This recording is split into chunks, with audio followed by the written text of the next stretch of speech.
సంవత్సరాల తరబడి ఎన్ని మందులు వాడినా మీ మోకాల నొప్పులు తగ్గట్లేదా? ప్రాణ పెయిన్ క్లినిక్ లో అత్యాధునిక చికిత్స.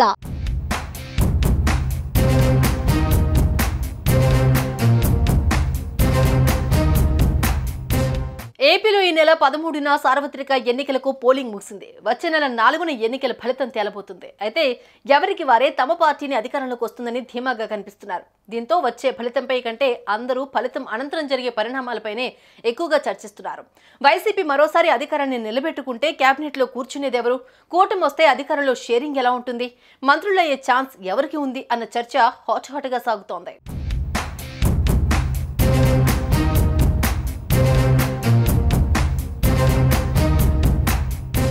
ఏపీలో ఎన్నడూ లేని విధంగా ఏకంగా దాదాపు 81.7% పోలింగ్ నమోదైంది.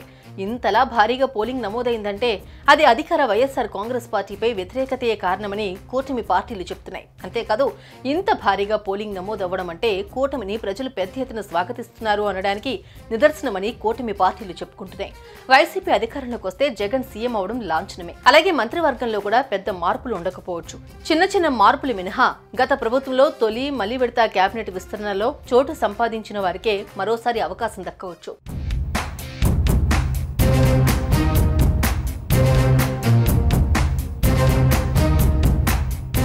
ఇక కూటమి అధికారంలోకి వస్తే ఏదైనా వింత జరిగితే తప్ప చంద్రబాబు సీఎం కావడం ఖాయం. అయితే ఈసారి చంద్రబాబు కేబినెట్ లో ఎవరెవరికి చోటు దక్కబోతుంది అనేది ఆసక్తికరంగా మారింది. సోషల్ మీడియాలో అయితే అతి ఉత్సాహపరులంతా మొత్తం 25 మంది మంత్రులను ప్రకటించేసి శాఖలను కూడా కేటాయించేశారు.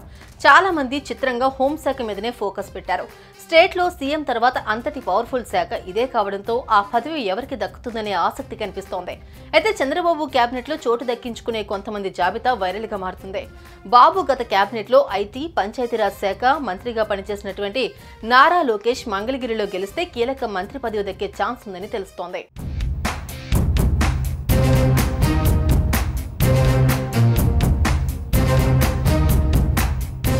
కీలకమైన హోంశాఖను జనసేన అధినేత పవన్ కళ్యాణ్కి ఇవ్వాలని అంతా కోరుతున్నారు. కాపు నేత మాజీ మంత్రి చేగుండి హరిరామ జోగయ్య అయితే పవన్ కి డిప్యూటీ సీఎంతో పాటు ఈ కీలక శాఖ ఇవ్వాలని డిమాండ్ చేస్తున్నారు. అలాంటి పవర్ఫుల్ శాఖలో పవన్ కళ్యాణ్ ఉంటే జనసేన చేసిన త్యాగానికి న్యాయం చేసినట్టు అవుతుందని అంటున్నారు. అయితే ఇప్పటి వరకు పవన్ కళ్యాణ్ ఎలాంటి పదవిని ఆశించకుండానే కూటమి కోసం కష్టపడ్డారు. మరి కూటమి గెలిస్తే చంద్రబాబు కోరితే సేనాని ఆ పదవి తీసుకుంటారో లేదో చూడాలి.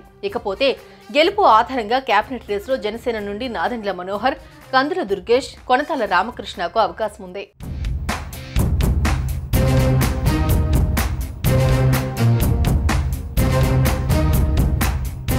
టీడీపీకి మొదటి నుంచి దన్నుగా ఉన్న నేత ఎమ్మెల్సీ యనమల రామకృష్ణుడు సైతం బాబు కేబినెట్ లో ఖచ్చితంగా ఉండబోతున్నట్టు చెబుతున్నారు. టీడీపీలో సీనియర్ మోస్ట్ నాయకుడిగా చంద్రబాబు నాయుడుకు అత్యంత సన్నిహితుడిగా యనమల ఉన్నారు. అంతేకాదు ఆర్థిక శాఖ మంత్రిగా పలుమార్లు పనిచేశారు. ప్రస్తుతం కూటమిచ్చిన హామీలు అమలు కావాలంటే అందుకు ఆర్థిక శాఖపై పట్టున్న నాయకుడికే మంత్రి పదవి కట్టబెట్టాలి.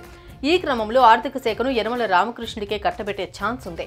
యనమల రామకృష్ణుడిని మించిన ఆర్థిక శాఖ మంత్రి ఎవరూ లేకపోవడంతో ఆర్థిక శాఖ బాధ్యతలు యనమలకే అప్పగిస్తారని టాక్ వినిపిస్తోంది.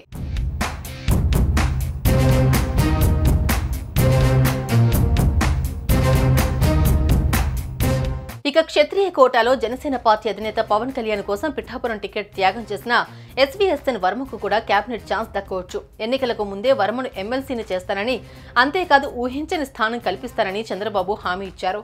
జనసేన పార్టీని గెలిపించేందుకు విశేష కృషి చేసిన వర్మకు కూడా ఎమ్మెల్సీ ఇచ్చి మరీ మంత్రిగా చేయడానికి టీడీపీ అధినాయకత్వం సిద్ధంగా ఉందని ప్రచారం జరుగుతోంది. ఇకపోతే ఉత్తరాంధ్రలో బలమైన నేతగా ఉన్న టీడీపీ రాష్ట్ర అధ్యక్షుడు అచ్చెన్నాయుడుకు కేబినెట్ లో చోటు దక్కబోతున్నట్లు తెలుస్తోంది. అలాగే ఉత్తరాంధ్రలో మరో సీనియర్ నాయకుడు అయ్యన్న పాత్రుడుకు కూడా కూటమి గెలిస్తే కేబినెట్ రేసులో నిలుస్తారు. ఇలా మరికొందరు నాయకులకు గెలిచినా ఓడినా మంత్రులుగా అయ్యే ఛాన్స్ ఉంది.